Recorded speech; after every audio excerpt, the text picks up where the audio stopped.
If Drew Allar plays the way he did against Oregon in the Big Ten championship game, I believe Penn State has a real chance to win the national championship, and we could be looking at the quarterback one in the 2026 NFL draft class. Let's dive into the tape and talk about why I think this is a very realistic situation that could play out for Drew Allar, 20 years old. He turned 21 in March. That is what you want from a young junior who's played through the last now 3 seasons in the regular season for Penn State. And what I like about the development that we've seen from him this season is more about the progression stuff. He doesn't always do a lot of going through progressions earlier in his career, freshman and sophomore season. He shot a lot more RPOs, things like that. But right here, he's grown and he's being more comfortable and showing that he's comfortable in the pocket. You're right. You've got eyes on the safety right here. He's got eyes on Warren as they're going from a cover 4 with those extra set of eyes. So this is what this looks like on the defensive side. You've got that cover 4 shell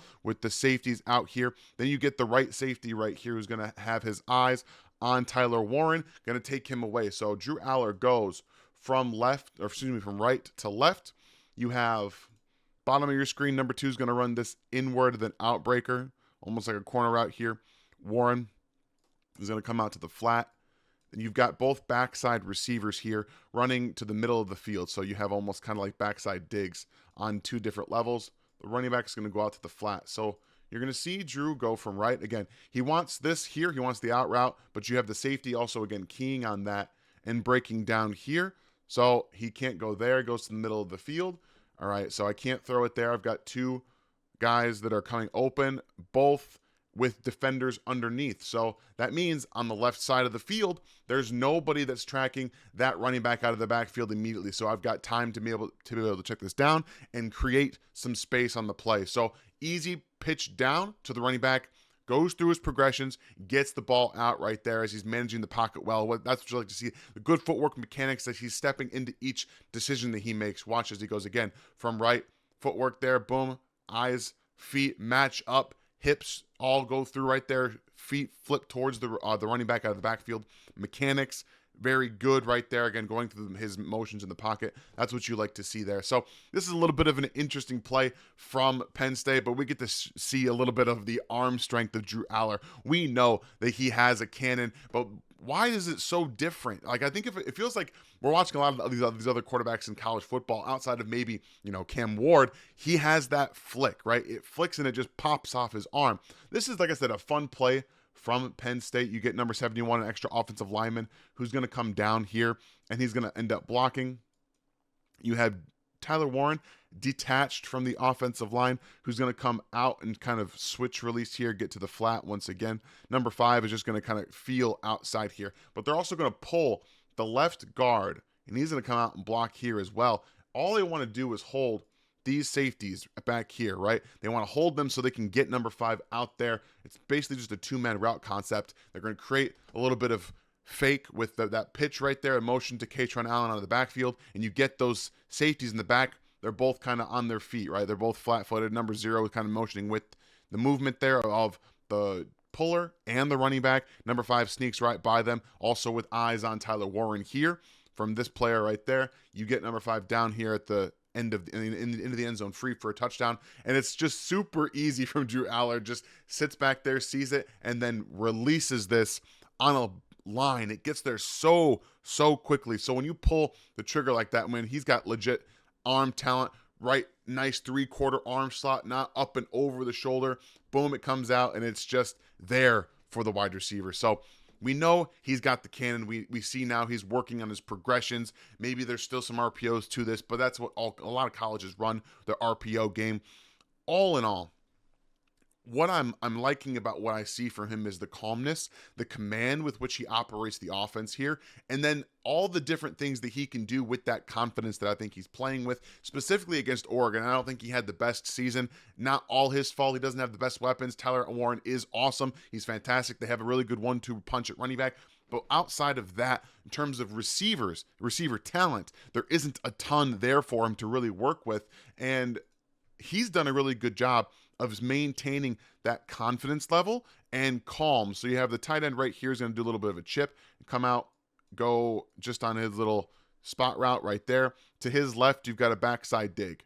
This is going to be the guy who catches the football. Tyler Warren is going to come out to his right. You're going to have this out route with the clear out route to try to clear him out underneath. They're going to rotate to cover 3 right here, and then they're going to double team Tyler Warren. They're going to take him away on 3rd down and force Drew Allar to do something else. So here comes that rotation from the safety. He's going to come up, and he's going to just stay right there. So this safety stays here. Number 5 for Oregon is going to rotate here, and then you get some man coverage on the outside. So maybe it's just more of a 1 single high. It looks like a cover 3 shell, but it's going to be single high. Man coverage on the outside here with number 9 going upfield. And then you've got some man coverage underneath right here with number 6 and Jabbar Muhammad. So you've got man coverage across the board with that, what looked like a cover 3 shell, but it's really just cover 1, and they're double teaming Tyler Warren there. So my apologies for the confusion on that. But you see that right there. This is where Drew Allar does a really nice job of managing the pocket. Again, feeling some pressure off his right side, stepping up into that pocket. You get the backside dig, and he just releases this. So he gets to the back of his drop, steps up into the pocket. I know eyes are on Tyler Warren right here. He wants to throw that, but he realizes that he can't because that safety is coming down, and they're taking him away. They're double teaming him there. So you can't do that. So he's going to step out of the way as this defender right here flashes over here. Going to flash to him. He's going to step right into this throwing lane right here. Delivers a seam as a reaction throw to number 6 over the middle of the field on that dig route. Fantastic pocket management, and also the reactionary throws with accuracy over the middle of the field. Sometimes you're going to get those, sometimes you're not going to get the accuracy with them, but this is a really great reactionary throw as he's managing that pocket. Steps up, boom, again, slides that arm, almost a sidearm right there, over the middle for a 1st down. So I think on 3rd down in this game, he played very well, locating the football, managing the pocket, and then taking some chances right there. You saw with him over the middle of the field on some of these digs. I like to see quarterbacks work their progressions, and when they can't find the receiver that they want, they take some of that ability that they've got and just make something happen. This is just one of those insane things that really talented quarterbacks can do. Once again, we see that pitch out to the left-hand side to get the defense to think someone's coming out there. Maybe you're going to pitch it to Allen, and then Allar just throws this just over that underneath defender off of his back foot. And when you're able to get Tyler Warren in any type of situation where he's going to be able to go up and make that throw and make the play, you get a one-on-one situation almost, because like I said, he's going to kind of clear up here and go out on that corner route as they're clearing everything else out of this vicinity here. So everyone's going to be off the pitch on that side, and then they have still 2 players there, still 2 defenders for Tyler Warren. And then again, you've got pressure off of this right hand side coming in Drew Allar as he's stepping back and just drops this in over the defender and in front of that defender that's behind Tyler Warren and up top, letting him go make that play. That's just pure talent and feel. And that's one of the reasons why there's been a lot of talk about Drew Allar for a few years. I think this season we've seen more flashes, more consistency in his game outside of just a couple of struggles here. He threw a couple of picks in this game, which we'll talk about some of the decision making. But when you have that pure, unadulterated talent that you see with Drew Allar and some of the things that he's able to do with placing this football right there for Tyler Warren, that's really what you want. And like I said, I think he's going to be a guy that is going to rise through this draft process, especially if he continues to play, I think, at this level during the college football playoff. Now, with all of the talent and things like that, we've talked about growth. There is still some problems, not just structurally with the offense, with some of the players, but also the decision making. And you see right here as he's coming from left to right. So he's going to read out his concept here, and he's going to go left to right. So you've got receivers on this side of the field, clear out once again, and then out route here. He wants this initially, so he's going to want this out route. It's a long throw, and you can get that undercut by the defender pretty easily, so he makes a good decision to not throw it.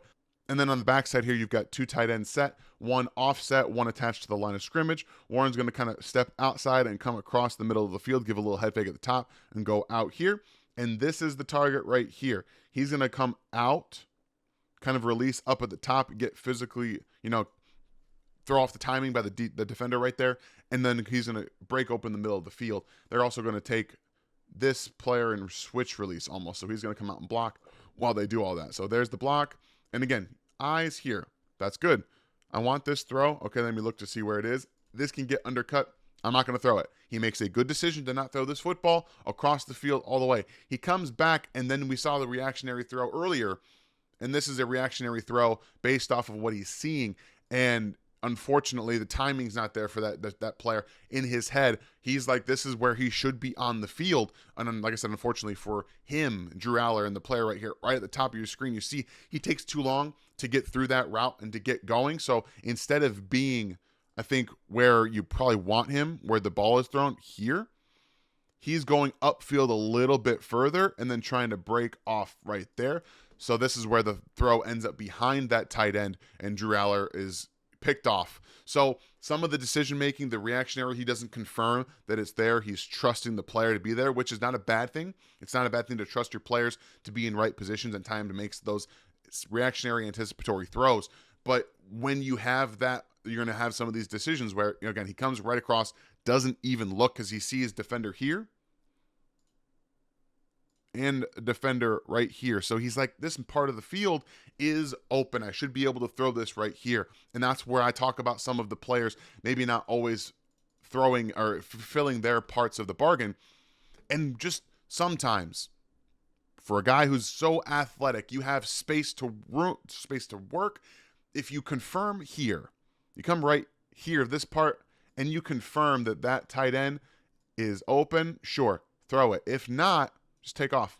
You got room to move. You're a good athlete. You can make some guys miss in space too. Just take off, scramble, get into some extra yards, and that's more going to come with time, understanding, and reading that out a little bit. So I don't put a ton of fault on him. I think the timing was thrown off, and that's why you saw when he came back across the formation and threw that football that he just didn't have the timing with the receiver coming out of his break there, getting a little bit physical and things like that. So he wanted to throw with anticipation, and I have no problem with that. I think what we see right here is that he still fights anticipation sometime, and it's not easy to make complete anticipatory throws all the time. I think in this situation, you would have liked to see him do that. You got trips formation, clear out route. Tyler Warren's coming across here, just kind of more of a drag route to this side of the field. Then you get an out and in. So they're going to kind of move these defenders back on the trips side. And Allar's going to do, good job again, identifying this is right here. All right, throw the football. You see, he double clutches it right there. And this gets a little bit lucky because that safety is coming down underneath right there. And if he sees it, he triggers a little bit early. That ball's going to be picked off if it's not thrown a little bit faster with some of that anticipation. So you want him right now to throw the football. Throw it out of the break. You get into the football to your playmaker, and then he maybe can make this guy miss, right? If he has the ball now, he can get underneath here and maybe make him miss. Luckily, the defender takes an underneath route to the quarterback, to the football, and the receiver, and you're able to get some yards after the catch anyway. But some of the anticipation stuff, you're seeing hit and miss, and just trying to be able to throw with anticipation in some of these clear and obvious windows, and not always just assuming backside stuff. And that's where we're going to see more. It's going to happen with timing, getting more comfortable. Again, he's 20 years old, so there's a lot that he still has to learn, and a lot that the NFL is going to teach him. There's a lot of growth that we saw this season, and that still has to happen for Allar. And then we talked about just taking off sometimes. This is one of those situations where, okay, I got pressure coming towards me off the right-hand side, and there's a very big gap. So I'm going to use my big body. He's listed at 6'5", 235 pounds. I didn't believe he was listed at 235 pounds. He moves extremely well, and he carries that weight fantastic. You see the pocket movement, the way he's able to do a lot of the different things that some of the elite quarterbacks do with the small micro movements in the pocket. And they do a lot of this as well with those fake pitches, trying to create second level movement from the linebackers and safeties to keep them in there. But right there, that little hesitation step where he steps inside and then right around that defender who's getting blocked. So he's got a lot of rushing upside. He's going to add some of that floor to an offense, as well as the offense we're seeing right here, because they have a really good 1-2 punch with Kaytron Allen and Nick Singleton, which I think that is going to add an element in the playoff push that they're going to have here if he can continue to activate his legs. And then, just some of the arm angles, right? He's got pressure in his face immediately. He can bring his arm down. He's falling back once again. He just got to get this out to the running back out of the backfield again. Look at the angle he's got to make here. This is defender in his face, and he's throwing this to his running back. So this is a very acute angle that he has to be able to get the ball out to his running back, and he does a really great job, again, of sidestepping, just kind of throwing back and just dipping that shoulder underneath and side arming it to his running back in the flat where he's able to make make a play. That's just, again, that's just kind of reactionary, understanding the game and knowing his body and being able to do some of the things that a lot of quarterbacks can't do. The talent, the physical tools are all there. I think the mechanics have gotten a lot better as well with his arm, his feet, his footwork in the pocket, managing that pocket has gotten really, really good too. So we see the athleticism, the different arm angles he can throw from, and sometimes you just need your quarterback to go get you a bucket, right? You're going to get into some pressure situations where you're not the most comfortable. You're going to have guys hanging on you, and this is a fantastic throw in between two defenders. So he's going to want, again, Tyler Warren initially. So Tyler Warren's on the bottom of your screen. He's going to be running towards the inside, more of an angle route here with the clear out fade from number 5. They're going to try and clear out that side and then run that angle route. He's going to get double teamed once again. On the backside, you got a little bit of chip here from number 16. Run the spot route, and then you've got this backside dig formation again. So again, Allar wants to go left first, sees, all right, we got double coverage there, and then you've got pressure off the edge immediately. So he steps up into the pocket, and this is, again, where that reactionary stuff comes in. You got pressure coming here. He's going to step up. This defender is going to come over and flash in front of his face, but also he's going to be held from the guy who was pressuring him off the right side. And this is just I see a slight window. I'm going to give my receiver an opportunity to catch this football and then make a touchdown, which is exactly what happens. He bails them out, getting up into the pocket, and then just makes a fantastic throw while being pulled by the defender there, almost sacked at the time, and then once again, giving his receiver the opportunity to make something happen. With all the tools at his disposal, Drew Allar can absolutely be the #1 pick in the 2026 NFL Draft. He's going back to school to really take it to the next level, to improve as that quarterback continues to improve upon what he's seen, get better from a deciphering coverages perspective. Hopefully Penn State does a great job bringing in players to support him around him, with Tyler Warren now leaving. Probably going to have Nick Singleton and Kaytron Allen go to the draft. It's time to replenish that receiver room, tight end room, and the running back room, and let Drew Allar cook, and so he can establish himself as the #1 player in that class, because the tools are all there. He can be that guy. He absolutely can. So I hope you guys enjoyed this breakdown of Drew Allar, why I believe that he could be that #1 quarterback and maybe even the #1 overall player taken in the 2026 NFL Draft class. If you guys are new to the YouTube channel here at TDN, please hit that sub button right now. Hit the like on the way out, and I'll see you guys next time.